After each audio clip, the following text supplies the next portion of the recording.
Good afternoon and welcome back again, Realty Pros. Today we have a treat for you. As always, every Thursday from 12:30 until 1:30, we have Porterhouse Realty Talks, and we are recorded for your training purposes. This will be uploaded to our Porterhouse YouTube channel. Today we have one of our most amazing partners, Alan Weiner with Short Sale Servicing with us here today.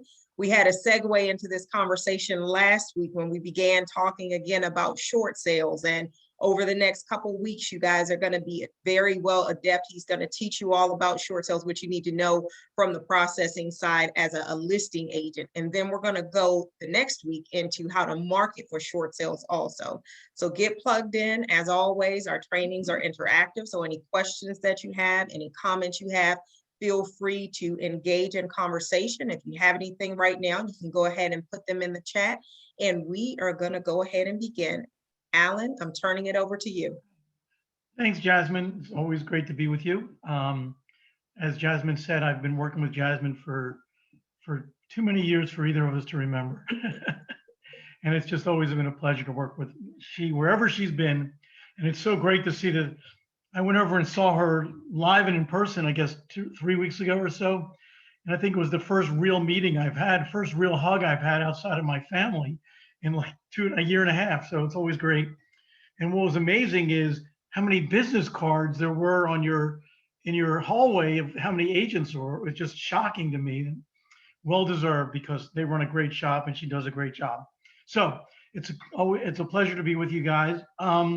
So short sales, before we talk about what we do and how we can help you, Jasmine and I both think they're coming back. And the reason we think they're coming back is because so many people are in trouble right now.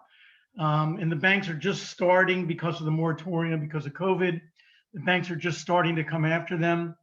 I just noticed in Realty Track, and we'll talk about that in a minute, but there was 530 pre-foreclosure notices in there, where if you look 6 months ago, there might have been 6 or 8. So it's coming.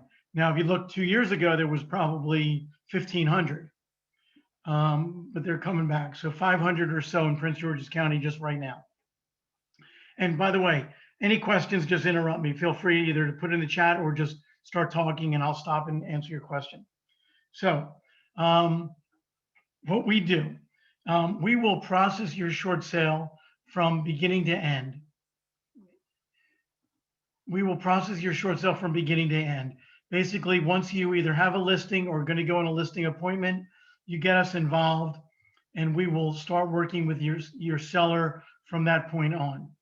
And how do you know it's a short sale? So I'm going to real basic. A short sale is when the net to the secured lender or lenders is going to be less than, is going to be greater than what you what they owed. So Mrs. Smith owes $250,000. You're going to sell her property for $200,000. Her bank's going to net 170, so she's going to be short $70,000 or $80,000. So she's in a short sale. The same tune, if she owes $250 and you're selling it for $260, she's still going to be short, because after commissions and closing costs, she's still going to be under that $250. So when you do your net sheet, if you think that Mrs. Jones is going to owe more than you can net her after closing costs, then it is a short sale situation. If it's 2 loans, then you look at what can be paid. The first loan gets paid off first and what's left to pay the second loan. So Bank of America's first, they're owed 190. So they're going to get paid in full if you sell the property for 230, 240. But then the second lender, whoever that might be, whether it's Bank of America or somebody else, they're going to get shorted. So we would negotiate with Bank of America. Everybody got that?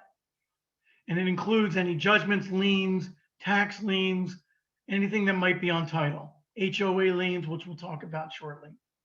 So do your net sheet or call me and we can do the net sheet together and see what's owed, and we can go from that point on. So once you know it's a short sale, what do we do? So I want to get involved early so I can look at the title to the property and tell you what we're dealing with. Before either of us waste our time, I want to look at the title, see how many judgments, how many liens. If it's somebody that has 4 mortgages and 12 judgments and 3 liens, etc., we're probably not going to waste our time. But if it's something that we can all handle, that or my office can handle, we will go from there. It does, as I mentioned a moment ago, it doesn't matter if they're $1 short or $1 million short. Short is short is short. So we take it from that point. Obviously, they're only a couple $100 short. My suggestion would be that they come up with the money and pay it off and not do a short sale. If it's it's whatever point's going to make them say uncle. If it's a couple $1,000, 5,000, I don't know what the number is, but at some point they're going to say we can't afford that. We have to do a short sale.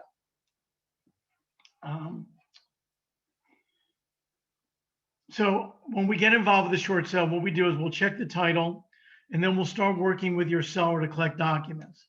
So the bank's going to need bank statements, tax returns, pay stubs, a hardship letter, a monthly budget, and then my office I'll review everything. I'll assign it to one of our 8 or 9 processors, who will then submit it to the lender.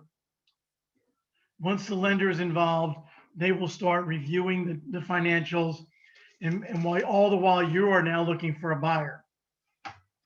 One of the questions that often comes up from agents is, what price do I list the property at?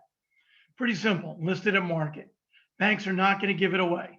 So list it at market. Okay? Any questions about that? None? Okay. So once you have the listing agreement, and the listing agreement would have the short sale addendum to it, and then the traditional documents that go with it. Once everything's completed, we'll submit it to the lender, and you're looking for a buyer. Once you get a buyer, you send me the contract. We will draft the settlement statement, send it to the bank, show the bank what they're going to net, and then we just begin the process. How long does a short sale take? We just did one in 4 weeks, but I'd say generally 60 to 75 days from date of contract. 60 to 75 days from date of contract. So you have to have a buyer that's willing to wait it out. You want to make sure the buyer is qualified with good financing, good pre-approval as you can get, and then we'll submit that all to the lender. One thing you have to know about with your buyers, it's very interesting, is if you have a buyer that's willing to buy the property for $250,000, and we get down the road, we get the approval and ready to close, and a week before closing, the buyer either can't qualify or decides not to move forward. But you say, no problem, I have another buyer that's willing to pay $250,000. It's not that easy. It should be, but it's not. The banks will not immediately just substitute a new buyer in. They're going to want to just review the contract, review their financing, probably give you another 30 days. So it's not that easy. So we want to make sure your original buyer is a real buyer, not an investor that's just throwing things against the wall, seeing what's going to stick, and then they'll make the decision later on. You want your buyer to be pre-qualified financially, serious about the transaction. Inspections are going to be done at time of contract, not at the time of approval. So they're going to buy where is as is. Because we don't want you and I spending 3 months getting this approved, getting the approval, and then the buyer saying, well, I didn't realize there was mold in the basement, I'm out. Because then we're back to square one. Okay, once we submit the information to the bank, the bank's going to do one of 2 things. They're either going to do a BPO or an appraisal. The BPO is a broker's price opinion. That's pretty much like a poor man's appraisal. They're going to spend $60, $70 for it, and they're going to get an agent from another community to come to Upper Marlboro and do what's called a BPO, a broker's price opinion. If you get nothing out of anything I'm saying today, just remember one thing. The most important thing you can do for you and your client and the transaction is to meet the BPO agent at the property. Now that COVID is pretty much, thank God, behind us, you could be able to meet the agent at the property and show them the property. Because we do not want them coming in, taking 3 pictures, not going in the basement, not looking in the backyard, not looking in the neighborhood, just walking in, walking out. Because what happens? They go through Mitchellville, beautiful community. They go through a gated entry. They see all these BMWs and Mercedes and people working on their lawn and playing ball with their kids. But they're from Frederick. They don't know Mitchellville, but they think it's beautiful. So they see that the last 4 comps were, $600,000, let's argue. They're going to go to this house. Structurally, it looks beautiful. And they're going to go in and they're going to say, okay, this is a great house. I'm going to take 3 pictures and get out. And the comps are $650,000. Well, they probably didn't go in the basement where there was mold. They probably didn't look upstairs where there was, the toilets were leaking, or in the backyard where their deck's falling down, or anything else that we could think of that could be wrong with the property. So it's up to you to meet them at the property to say, hey, I know that this is a beautiful community, but this house has problems. So we need to show them that the railing's loose or broken off, because they are not going to look at it. So you might say, I can only sell this property for $525,000. They're going to give you a 650 valuation. You and I are going to spend the next 3 months fighting with Bank of America, trying to get them to understand that this property is not a $650,000 valuation and their BPO is wrong. And that is going to be a big pain in the you-know-what for both of us. And eventually we'll probably win, but it's going to take 3 to 4 months to get there. So please meet the BPO agent at the property, show them, give them anything you can give them. If you have comps, if you have a contractor's report, anything that you can get, you can give them. They're happy because they want to get in and get out. So the more information you can give them, the better. You can even say, I know next door sold for $650, but that had an extra bedroom, that had brand new windows, that had hardwood floors. Whatever the difference is, you need to do your homework, and that's where your expertise as an agent comes in. Okay, any questions? Come on, somebody's gonna have a question. Am I putting everybody to sleep? Okay. Okay, so once the bank does their valuation, they're gonna review the financials of the seller. I don't care if the seller made $1 million in a year. If they prove to me and the bank that they cannot afford to pay for this property anymore, then we're going to get a short sale approved. Now, they have to have something going on in their life. It has to be some kind of hardship. It doesn't have to be the hardships from 7 or 8, 9 years ago, where it was death or something terrible. They just have to have something going on. They lost, in COVID, a lot of people had a short-term job loss. So they could say, I could afford it back then, but now I've used all my savings because I wasn't working for 6 months. I can no longer afford it, or I'm very insecure about keeping a $2,500 a month mortgage payment. Thank you, Dee. So hardships could be, a divorce, separation, death, illness, loss of job, retirement, knowing that I'm going to lose my job. I've been told that my job is going to be eliminated. We've outgrown the property. I'm moving to Florida to help my mother who's not well. I can no longer do steps, so I need to move to a ground floor, a one-level apartment unit, anything like that. Or I just can't afford it.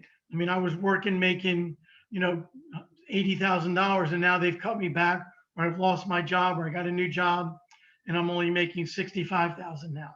Or I was making $1 million, and now I'm only making $900,000. So it doesn't matter. It's not for you or I to judge their lifestyle, even though, when we look at their bank statements and we see that they spend, $30, $80 a week at Starbucks, but they're not making their mortgage payment. But not for you and I to judge that. Okay. When you go on a listing appointment for a short sale, and as Jasmine said, next week we're going to do how to get listings. So we'll go through that. and how to find short sale listings. So just remember that's going to be the money makers next week. When you go on a listing appointment, they're going to ask you a couple questions. Should I make my payments? So you and I and Jasmine cannot tell them not to make their payments, and we're not going to tell them. You should tell them you should do what you can do. It's up to you to do your best. The truth of the matter is, if they don't really care about their credit, and we'll come back to that in a minute, making payments is kind of stupid because they're not getting anything out of it. Because as I said earlier, if you're short, you're short. So paying down some principal is not going to make, paying down the interest and keeping current is not going to matter. But it's not for us to tell them.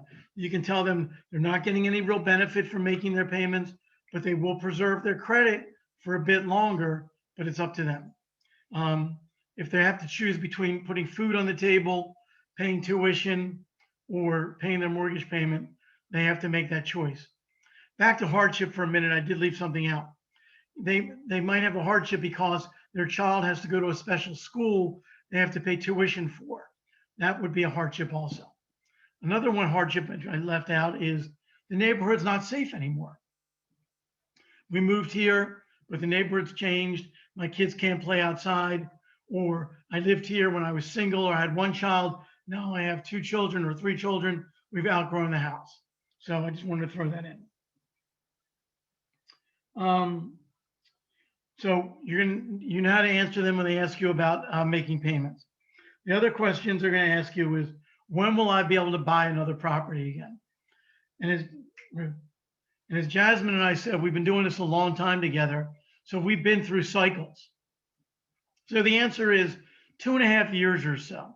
So Jasmine and I have worked on people where she has found them, sold their house, found them a rental, and then they've kept their credit clean. And 2.5 years later, they bought a house. So she's done 3 transactions with the same seller. If Jasmine, if you're listening, you can agree, right? Or did you Certainly. We've had those cycles to come back around various times. And it's always very rewarding when you help them from the beginning, and then you get to help them with a whole new purchase all over again. So I definitely second that. So you help them find a rental too, as we said. Excuse me. Sure do. So when can I buy another property? Is there going to be their question? The answer is about 2.5 years if they continue paying their bills on time.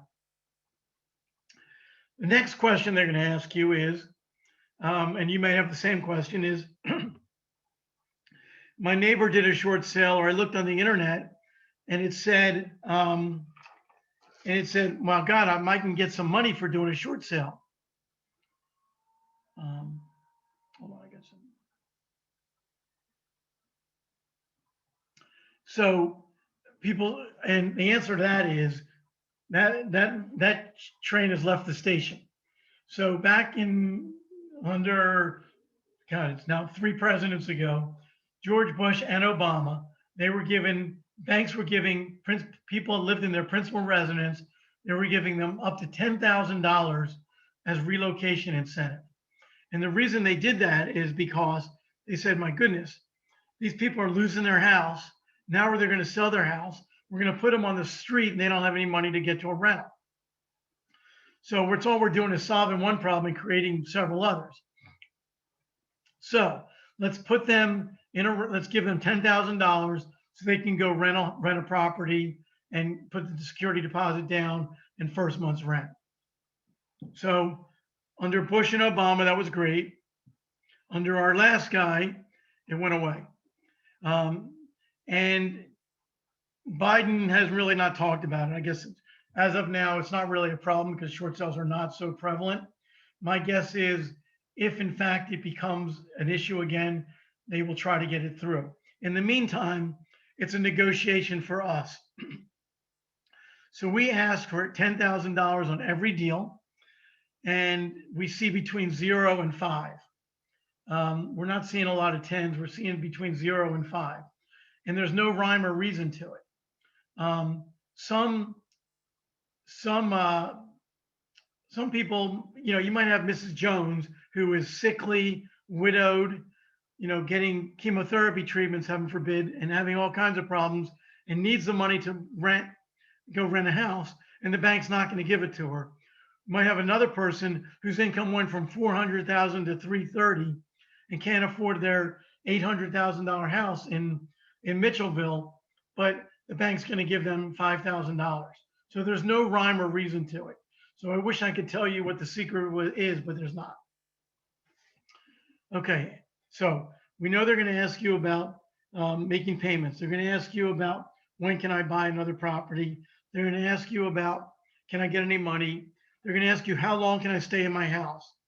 So a short sale, if you take the listing on June 1st, you figure you're probably going to, in this market, you'd probably get a buyer within a month at the longest. And then you have, 60 days to get it approved. That's July, August. And then we close late September. So June, July, August. So it's probably 4 to 5 months before they'd have to move. So that would be that case. The other question they're going to ask you is, what are my other options? I can't afford the property. What are my other options? And again, we're going to talk more about this next week when we talk about how to market short sales. But their other options are a bankruptcy, where they can do a Chapter 7 and wipe out the debt, but then they'd have to move. A Chapter 13, where they can reorganize their debt, which basically says, okay, Blender, I owe you $40,000. I am going to, from today forward, I'm going to stay current, and I'm going to pay you $300 extra every month towards that 40. It's more than that. It would be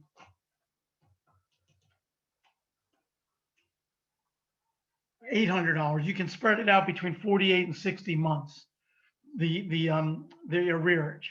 So, but you have to stay current and pay your arrearage. So you can do a Chapter 13. The minute you miss a payment or anything, you're out. So, and then they foreclose immediately.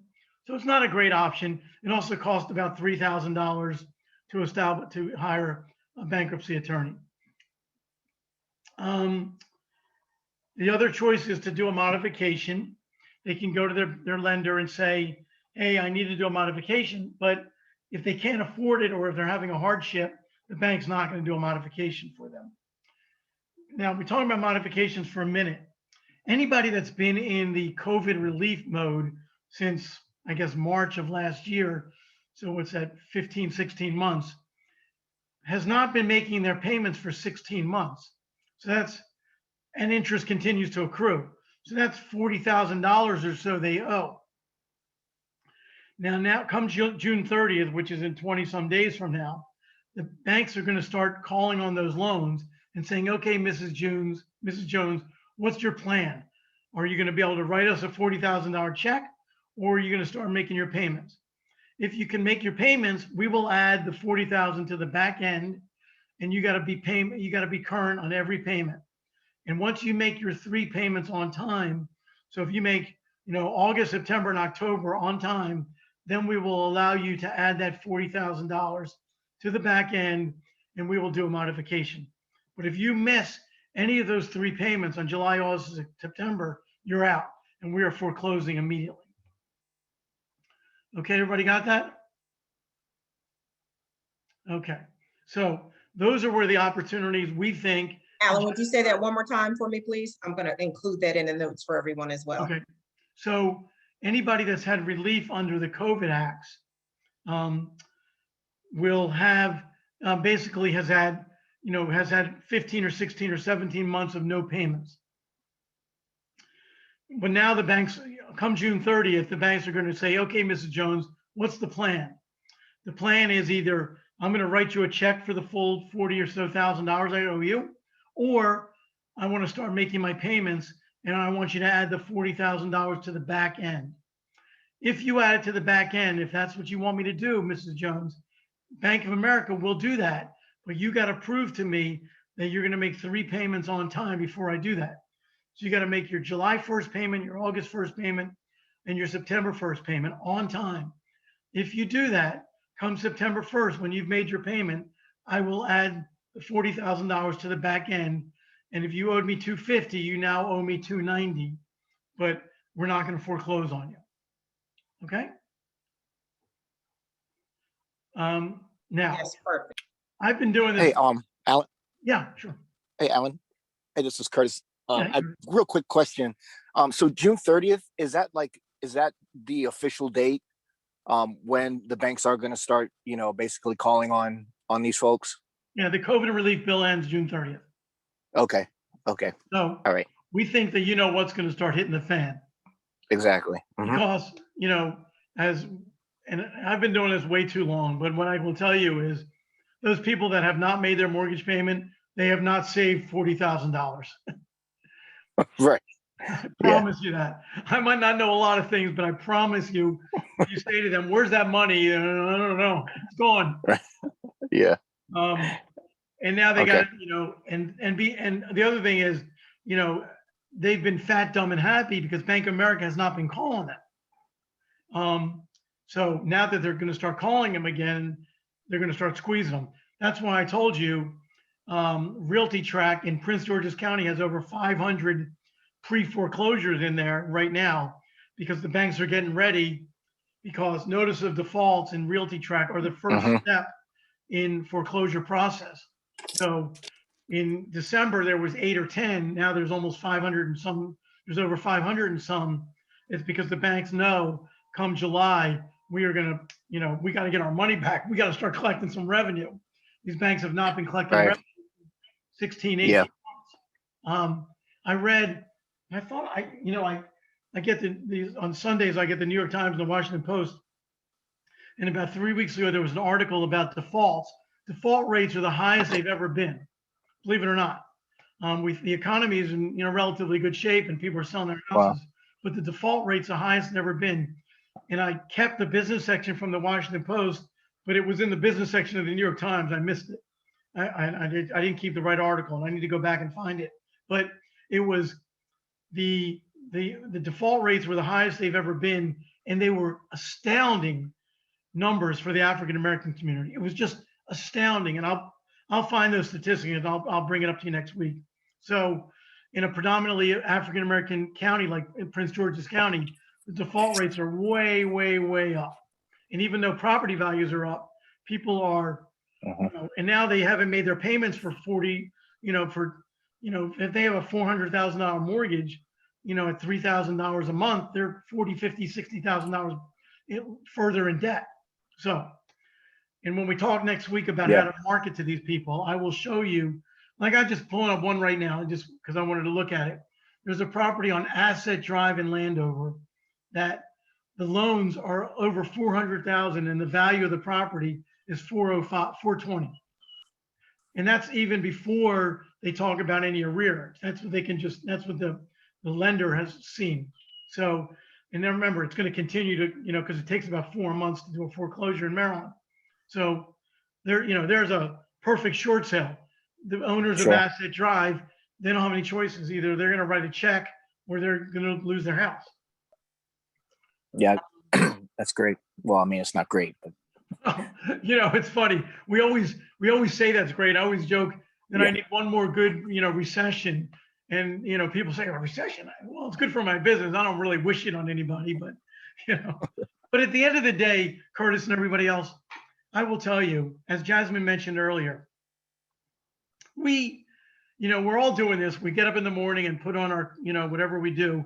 But the reason we're doing it is to make money and feed our family and give our family a nicer life. But at the end of the day, I will tell you, when you do a short sale, you really are helping the people. I don't want to sound like, the second coming here, and I'm not making it sound like we are. But when you have helped Mrs. Jones get out of Bank of America, calling her 6 times a day, and you are doing something good. And the other thing I'll say is these people are not, the people that we're dealing with, as you know, from just, listing their properties or buying their properties, they are not as sophisticated in this stuff as we are. And not that I'm not sophisticated, but we understand it. So when they miss a mortgage payment, whether it be if it's just one payment, they are coming home from work that night, turning the corner and thinking their stuff is going to be on the street. They don't know that they have probably a year and a half before the bank's coming after them. They think that they're getting thrown out and they're worried. And I promise you that. Um, I've dealt with it. You know, my dad's elderly, but he has a reverse mortgage, which I'll talk about in a minute. But he called me, and my brother, who's in the business world, called me and said, "Dad got a letter from the lender. They're foreclosing on his property. No, they're calling his loan." I said, "They're not calling his loan." So they sent me the letter, and the letter said that they're transferring it from one servicer to another. And the way he read it was that he was losing his house. So that's what you're dealing with when you deal with these people. A, they're scared to death, and B, they're worried. Well, I guess same thing. They're scared to death. So, you know, and one of the things we'll talk about next week is how to befriend them and market to them. And you know, your broker Jasmine, as you all know, is the best. I mean, because she not only will, you know, she literally wants to help them, but she's also as kind and generous as you can get. So, you know, if you talk to her and learn how to do it, it's a gift for your brokerage. But we can, and we'll talk about that. And Jasmine, we can even do some role playing where she can talk about how she, you know, becomes their friend as opposed to, I want to sell your house. Because every agent, you know, you can you know, throw a rock and you guys hit, you know, 20 brokerages within a quarter mile of you. Every one of them want to list their house, but you guys we're gonna teach you how to become their friends and help them.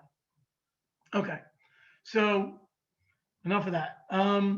So the ultimate goal of a short sale is to get them out of the situation, but we want to get a sale of the property and what's called a deficiency waiver. A deficiency waiver is Bank of America says, okay, you owe me $300,000. You're selling your property for $250,000. I Bank of America, I'm going to net $220,000. So you owe me $80,000.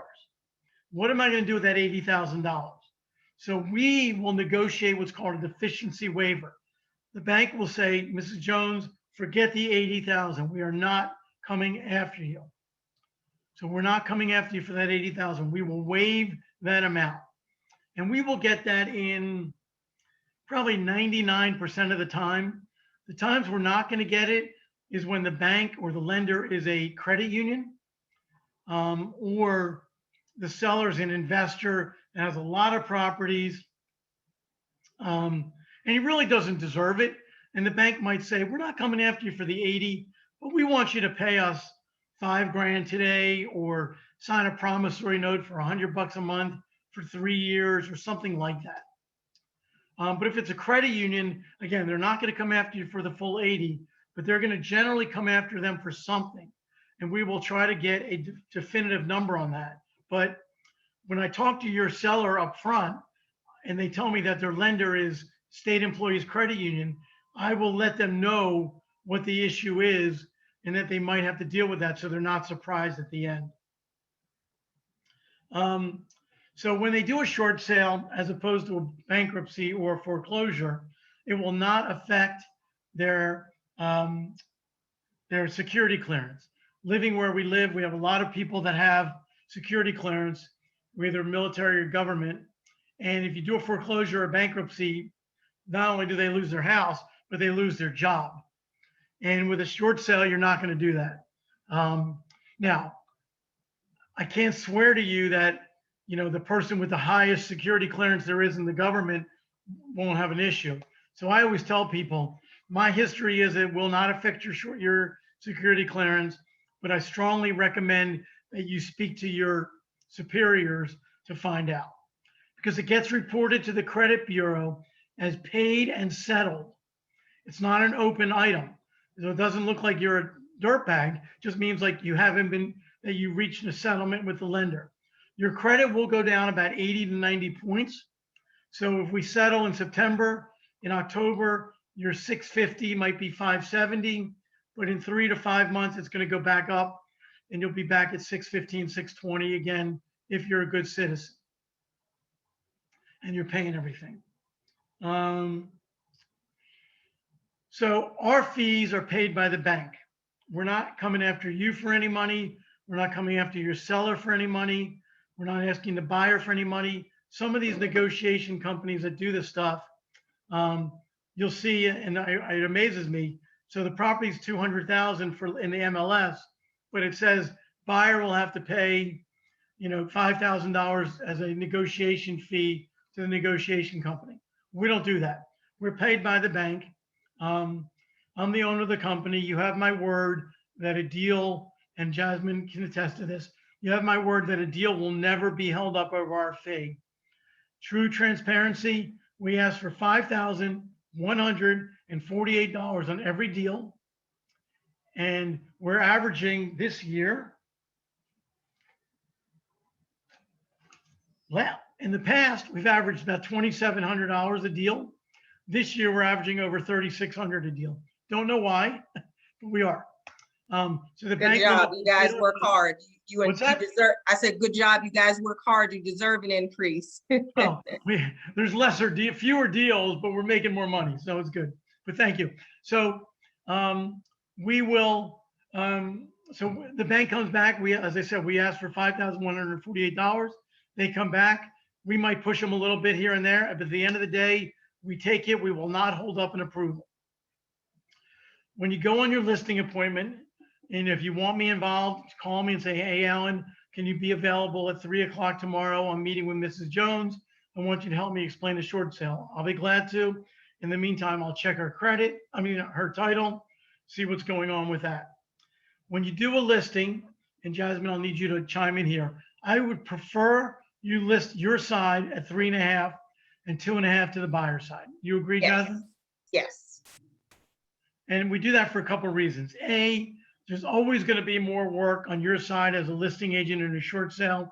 For example, I might call you and say, Curtis, Mrs. Jones is not getting me her documents. Can you please go over to her house and get me her pay stub? Because I'm ready to get an approval. I just need one more pay stub and she's not sending it to me. Or, and this happens unfortunately way too often. We get to closing and there's a water bill that the bank's, a new water bill on the property for $180 or $480 that the bank's not going to pay, that they're going to look at you and say, well, you're making all the commission. Can you throw in some money? So if you have 3.5%, it gives you a little cushion for anything that comes up. We want to tell your sellers, please do what they can to pay their HOA, please. If they can't, they can't. We will negotiate the HOA, but it's a pain in the neck. I will negotiate the HOA.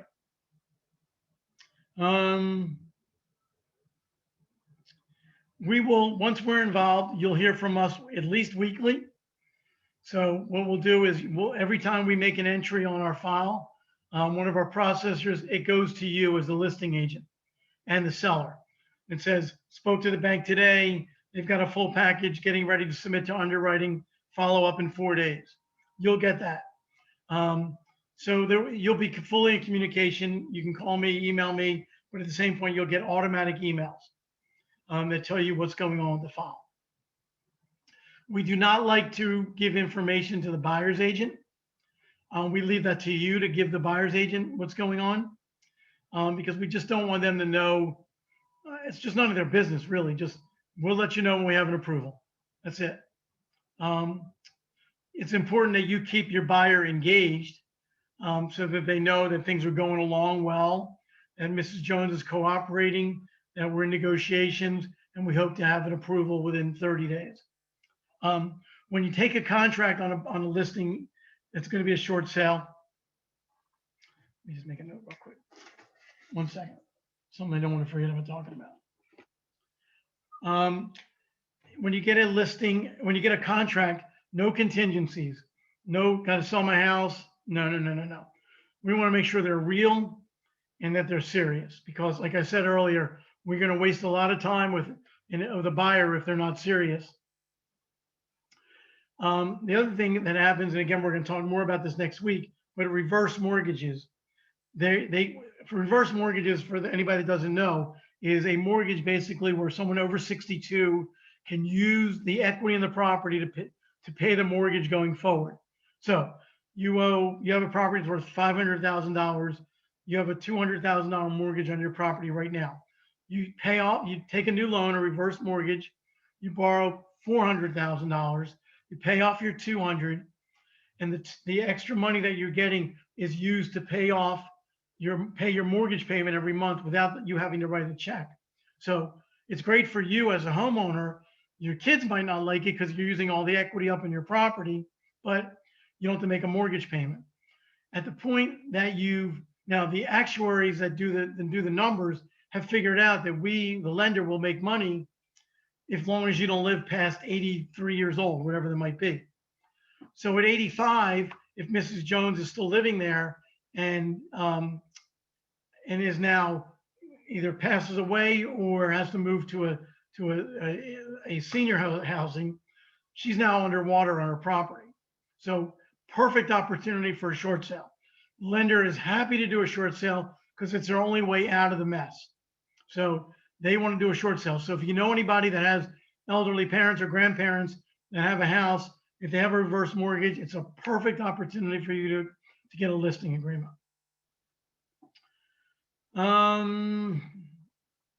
What else? Any questions? Are the documents any different for the reverse mortgage?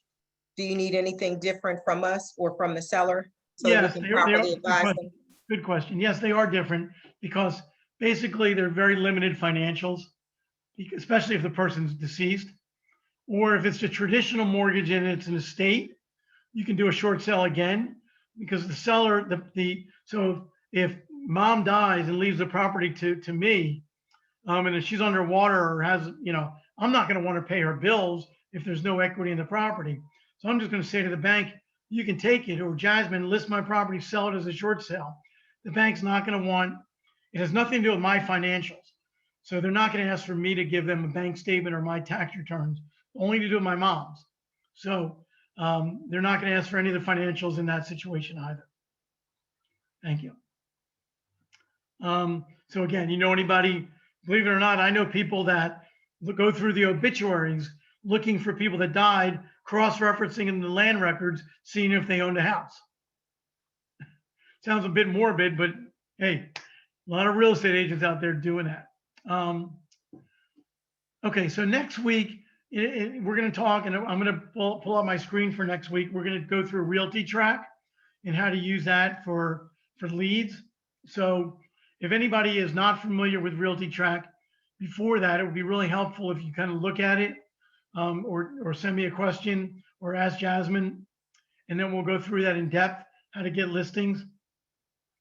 The other thing is Jasmine and I are in the infancy stage of trying to do a joint marketing agreement, which Jasmine, we need to get together and find and take the next step. Are you doing any of these classes, these Thursdays live yet? So we haven't started back doing them live. We will start doing them live very shortly, considering that a lot of the restrictions have been lifted. So they're going to be live and both hybrid. So some people are going to be able to come to the office and everybody else will still be able to chime in over Zoom. Okay. So next week we'll do the Realty Track, and I will pull up my screen, and if you have a computer near, well, obviously you have a computer, but if you're at your desk, we'll pull up Bright MLS and we'll go through Realty Track, and we'll go from there. And I think you'll find this was just kind of the basics. I think you'll find next week really valuable to how to go out and get listings. And unfortunately, it's like everything else. I mean, you have to really work at it, but they're out there. As I said, there's 500 and some just in Prince George's County, waiting to go. I mean, I'm just going to look. So 536 pre-foreclosures in Prince George's County. Let me look at Charles County. Charles County has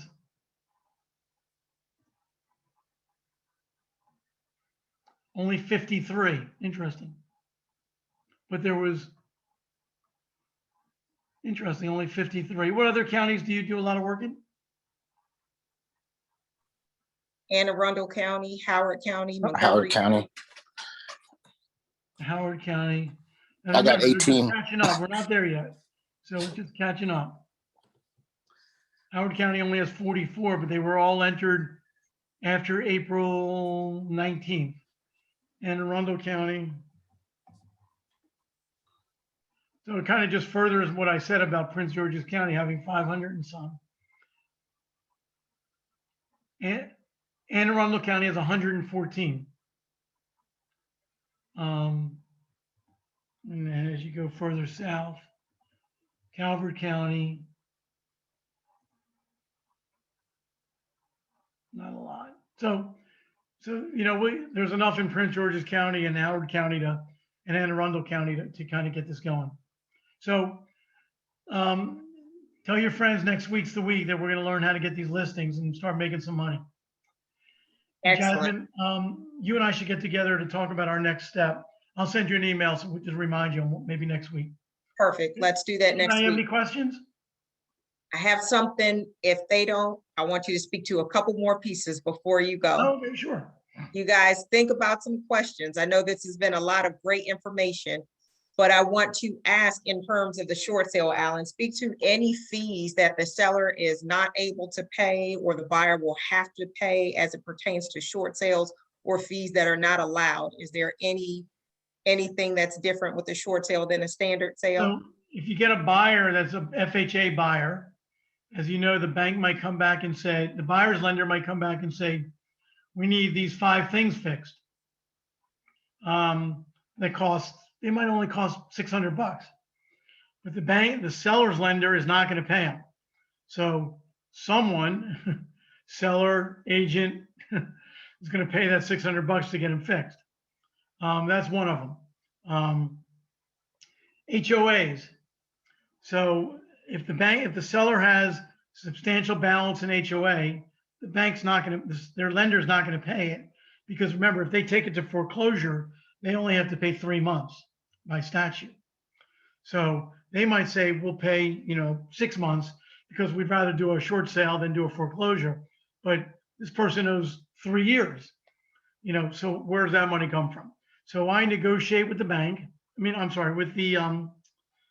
With the HOA, the lawyers for the HOA, and we try to get an agreement. But at that point, we might have to pass the hat around, everyone to throw in, $500 from your company, $500 from my company, $350 from the buyer's agent, and we make it work. And the one thing that I've learned, and anybody that's been in the business long enough to learn, is sometimes you gotta just kind of suck it up and get it done, because it's not, if you have 3.5% of the deal, you'd rather make 2.8% than 0. So that's, sometimes you just got to do it. What other fees? If they have state tax liens, I can get them released very easily. It's not really a problem. IRS tax liens, we can get them released. They just take about 60 to 75 days pre-COVID. Post-COVID, they might be taking, I have one that's like 4 months in, and they're not even answering calls. So I don't know what the IRS is doing. So we'd have to be careful with that. If they have other judgments like Visa or anything like that, we just try to negotiate with them. Any other specific fees you were thinking of, Jasmine? But you covered them. Now let me ask, are there any loan types that move to foreclose more quickly than others? No, there's not, except that we've seen some lenders, some investors in the last 6 weeks, 8 weeks, we've been down the line with them really close. And then the investor, whoever's holding the loan, says, "No, we're just going to take it to foreclosure." And I think they believe that because the market's so hot, that they might get more money at a foreclosure. Now, we all know that's ridiculous, because they're probably going to buy it back. They're going to have to pay carrying costs, taxes, clean the property up, list it as an REO, pay commissions. It doesn't happen. So there's no particular lender. Just once in a while we had one that we were about to get an approval, and the bank said, "No, we're just going to take a foreclosure." And I screamed and yelled. It was Shell Point. And they just said, "Sorry, we're not doing it." And the one thing, short sales are a privilege, not a right. So it ultimately is the bank's decision. I can scream and yell all I want, but ultimately they're going to do what they want to do. But generally, banks would much rather do a short sale than a foreclosure. We had one, we closed I guess a week ago Friday, so almost two, I guess tomorrow's Friday, 2 weeks ago, that the bank, the foreclosure went, we were working with the lender, and we just got, the foreclosure got too close. The bank said, we're not going to do it. And they foreclosed. And I reached out to the foreclosure attorney and I said, hey, in Maryland, as he knew, and I'll explain to you, it's about a 2 to 3 month period before the foreclosure is ratified. I said, hey, bank attorney, we have a buyer willing to buy this for this price. Your lender is going to net this. Instead of doing the ratification, will you accept this?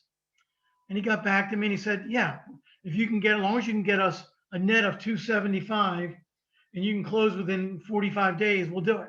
It was really unusual, but I learned that we're never going to give up. So we will try that. Because sometimes, for example, if you call me and you say, hey, Alan, I have a seller that's going to auction, a week from tomorrow. Can we do anything? The answer is generally no. But what now I've learned, we can go to the foreclosure lawyer afterwards and say, hey, we have a buyer willing to buy this get you a net fair market value and you'll net this. Will you take it? And, now I know that they might consider it. So the only other way to stop a foreclosure when you get that close is with a bankruptcy. You don't have to do a full bankruptcy, just have to file the bankruptcy. They can file the bankruptcy and dismiss it the next morning. But if you file the bankruptcy, it stops the auction. So that is very, very good information. And there's one more thing, Alan, you can second, I want to say, because we only have a couple minutes in closing. At the very beginning, as Alan said, when you're going on that listing appointment, the thing that you want to stress to your sellers as being most important is that they provide all of their documents to you in advance. Provide them to Alan in advance. Alan in short sale servicing, they're going to send them over a packet of everything that the seller is going to need to complete, all the supporting and financial documents also. And I just wanted to add that the bank doesn't begin to process the file until they have a completed package. So time is of the essence, and every day counts. Would you agree, Alan? Yeah, that's a good point. Sometimes, we want to do a short sale more than they do. They've given up. They lost their job. They're moving. Their husband walked out on them. They don't care. So we have to pull them to the finish line sometimes. So it's important that we know that they're committed. That's the first thing. And as Jasmine said, we need a complete package from them because we don't want to be chasing them down for 3 months. So when you hear horror stories about how long short sales take, sometimes it's because the seller is just not getting us documents. But if I get a seller, if Jasmine gets a listing, they come to her office, bring them the documents, a complete package, or now that we're going to be live again, I'll meet them at the office and I'll sit with them and fill out the documents with them. Because I'd rather get a complete package the first time than my processors calling me and saying, Jasmine's client still hasn't gotten me this letter, this document. And I get all day. That's all I get is is Jasmine's client really serious about this? So if I can get a full package and hand it to my processor and say, here, you're done, then everybody's happy and you can go sell the property and we'll leave you alone. And the only thing I was going to say is, hey, Curtis, show up at closing on June 15th because we're done. Come get your check. So that's it. Okay, we're going to run to the hour. All right, so next. Alex. Yeah. Alan, I just have a quick question. It's from McPayten. Is there any difference when you're doing this for a condominium and let's say they have not paid the condo fees? Is that kind of the same way as if they haven't paid the homeowners? Is that kind of run the same way? And then the second part of the question is, if they have someone else, let's say it's a mother, and she wants to do the short sale, but she has her daughter on the property or whatever, and the daughter's concerned that it's going to affect her credit or something of that nature, how does that jive? It's going to affect whoever's credit is on the loan. I don't care who's on title. So if Jasmine and I own a property and I'm the owner of the property, I'm sorry, we're both owners of the property, but I'm the borrower and Jasmine's just on because we met, and I added her to title, when we started a relationship, whatever. Her credit's not going to be affected. It's only going to be my credit. she's going to be on title. She's got to sign the deed, but if she's not on the loan, it's not going to affect that. In answer to your other, so if in your example, if the daughter is on title, the question would be, is the daughter on the loan also, or did she just go on, were they just put on to as a state planning in case mom passed, daughter's now the owner of the property. Okay, but if she's on the loan and find out that she has the means to continue to make the payment, it's just that the mom doesn't, will they still do a short sale? They'll do a short sale if we can prove to them that the mom was basically the reason they bought the property and the daughter went on to help. Okay. You know, if the daughter has the means, it's going to be a little bit more difficult, but we'd have to explain that the daughter just went on as a co-signer, and that this is one of the examples they might ask the daughter to contribute a little bit. Okay. But we could still get forward with it. As for condo fees, same as HOA. It's going to be just a negotiation with the condo association. Okay, got it. Thank you. Alan, you have been great as always. A lot of great information. We're looking forward to the next couple of weeks, and we will have a seminar upcoming, guys. We're going to nail down the date, but you guys will be the sharpest tools in the bunch. We're going to talk about the CARES Act for sellers, because as we know, there have been quite a number of those, as everything that Alan just shared today, the letters, the notices of default have been filed, and we want to make sure that we make a platform available for all sellers who need to know what that's going to look like once the provisions under the CARES Act ends. So stay tuned for that information. Log in for the next couple of weeks so that you can get all the information directly from Alan Weiner.